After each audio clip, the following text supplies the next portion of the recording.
To be sure you never miss a Tech Ninja video, tap on the bell icon right next to subscribe. The reviews for the OnePlus 6 are finally hitting the internet, and there's a lot of good things going for the phone. My review will be out very soon, so make sure you hit that sub button to hear my full thoughts on the phone. But before we get into that, I want to tell you a couple things that I think is holding the phone back from greatness. My name is Kevin the Tech Ninja, and let's take a look.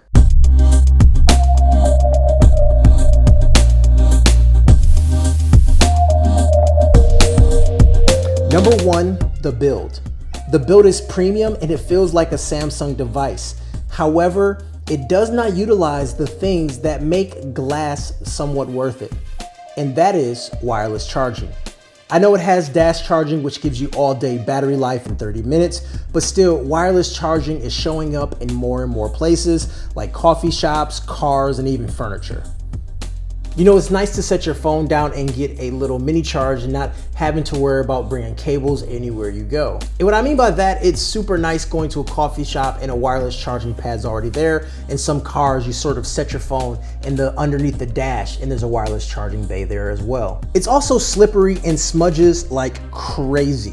But there's always remedies for this, so you can always get a case. And OnePlus do have some really nice cases, and they're unique, and also they're official to OnePlus, so you know they'll fit right. Or if you'd rather do something more sleek and have more color options, Dbrand is a great choice. And check out this dragon skin that I use in the back of my device. Make sure to hit the links down below to check out Dbrand. Also, there's no IP rating, so it can deal with splashes, but that information is very vague, to the point where I wouldn't risk it on my $600 phone. Number two is the camera. Yes, the camera is a major step from what we've seen from any previous OnePlus device. It has a high megapixel count, 4K, 60 frames per second, and that is really impressive. However, the on-paper specs does not 100% translate to image quality.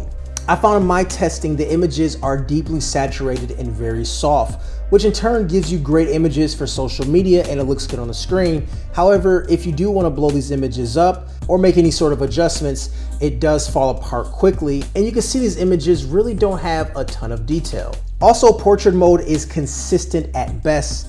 Image quality is close to Samsung, which isn't horrible, but it does hold it back from greatness, and it suffers from whitening of the skin. But I will give them kudos that low light performance is a major upgrade compared to what we've seen with the previous OnePlus devices. And overall, the camera suite is just better, but still needs a little bit of work.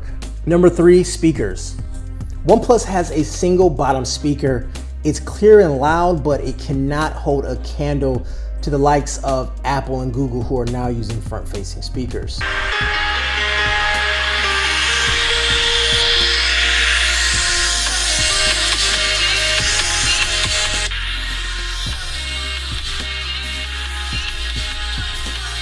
I know with the price being hundreds less to those guys, corners need to be cut, and this is definitely one spot where they did cut some corners.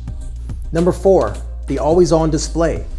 By default, there is no always-on display. And right now, most flagships have always-on display, and it's really nice. It lets you see notifications in a low-powered mode. And for me, that's key.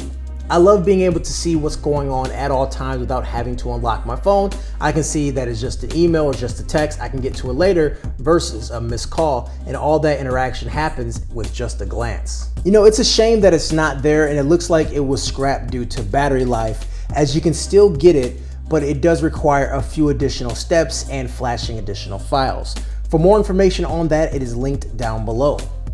And number five leads us to the OnePlus 6T that will eventually come out. The past few years, OnePlus has been releasing a T version of the device about 6 months later, which I wouldn't say it renders the previous version obsolete, but they seem to upgrade some features and fix problems that the older version have. So if you buy the OnePlus 6, know that in about 6 months, maybe holiday season, you're going to see a OnePlus 6T most likely that may have some things. Maybe it'll have wireless charging, maybe it'll have always on display, maybe the battery will be bigger.